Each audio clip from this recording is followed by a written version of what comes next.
Welcome back. Last Sunday, 60 Minutes aired a segment highly critical of Florida Governor Ron DeSantis, echoing complaints that poor and minority communities were ignored during the early stages of the vaccine rollout in favor of wealthy communities, especially those with ties to DeSantis. The piece also focused on the decision by the DeSantis administration to distribute the vaccine through Publix, despite the fact that Publix is not readily accessible in poor and rural communities. 60 Minutes also pointed out that DeSantis had received $180,000 in campaign donations from Publix in the weeks prior to the supermarket chain being selected. 60 Minutes asked the question, was this pay to play, as some have alleged? Since the story aired, DeSantis and the state's Republican Party have engaged in an unrelenting attack on the news program. Last week, DeSantis held a press conference excoriating the report. Standing behind him was Jared Moskowitz, the state's emergency management director and former Democratic state legislator.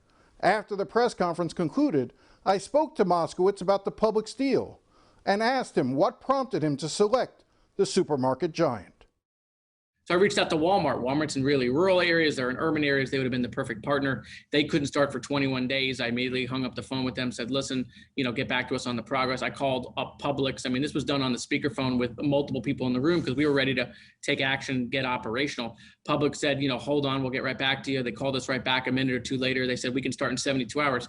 And that was it. That's the whole story. So let's talk about you not appearing on camera.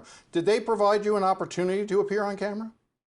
Yeah, listen, they asked me to appear on camera. They asked me twice to appear on camera. You know this, I'm a busy guy. But listen, I got to be honest. I had good conversations with them. And when I couldn't dissuade them because they were unwilling to hear the truth, why would I participate? What I have found, unfortunately, in the last year, quite frankly, is I got reporters calling me up at 3:30 with their story written, telling me their deadline is 4, and do I want to comment?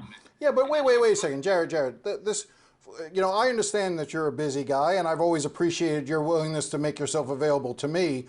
But this wasn't, a half an hour before deadline.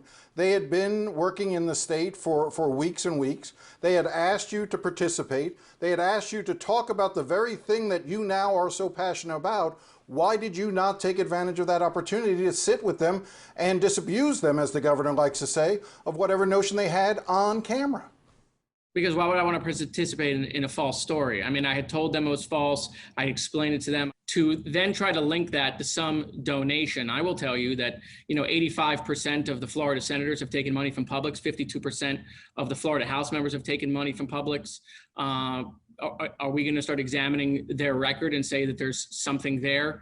I got journalists calling me every day looking at our contracts now. That's the role of journalists, is to question when there is money. This is the problem of money in politics, is that it raises the specter. And so 60 Minutes was asking those types of questions. The governor would not sit. But when they couldn't find one person with a pulse, when they couldn't find one person with a pulse who validated the Publix story, not one person, and yet they were talking to people, maybe not on camera, but they were talking to people, explaining to them exactly how it happened.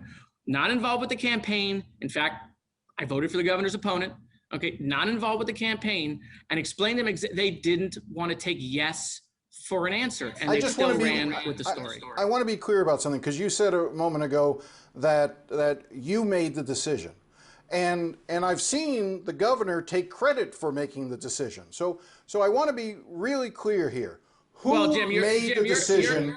Wait, let me ask the question. Who made the decision? Who made the decision? Who was the final decision maker in giving that agreement to Publix? Well, Jim, you're a pro at this. When you do a really good job, I'm sure the bosses at CBS, get the credit for it. And so, ultimately that decision to do the public strategy was my decision, but obviously the credit always flows up to the governor, as it does in all agencies. He's the boss. This is his administration. So you didn't ask him, you said, I'm going to go with Publix. You had just made the decision to go with Publix and informed him of that after the fact. Correct. I was in my weekly briefing. But one of the things that I thought was powerful in what 60 Minutes did bring forth, citing state statistics, is that of the first 160,000 people vaccinated in Palm Beach, 2% were African American, 3% were Hispanic. That's a total of 5% in a county that is almost half Black and Hispanic. Doesn't that suggest that there was a real problem in terms of vaccinating those who were poor and minority, and that it goes beyond just simple vaccine hesitancy? Yeah, it would if it was a Florida only statistic. This was a national problem. It's still a national problem. And so, this is why we started getting creative. It's why we led the way with our partnerships with minority churches, pastors, people trusted in the community. It's why, we're now going door to door with the vaccine. It's why we opened up specific sites in minority communities, took the computer out. I would tell you, if you asked me my personal opinion, and I think there's anecdotal evidence to that, is that in the early weeks of the vaccine being distributed, the reason why those statistics are the way they are is because it was all done digitally.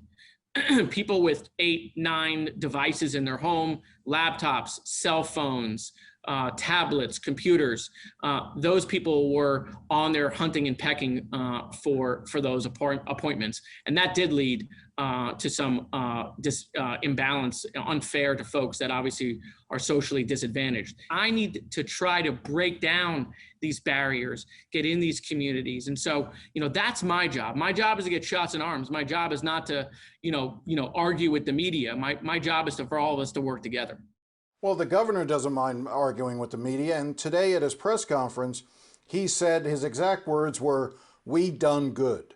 Now, I'm not sure that you can ever say we done good when there are nearly 34,000 Floridians who died.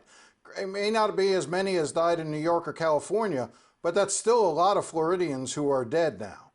Can you really say we done good? There is no mission accomplished here. There's no banner on a battleship.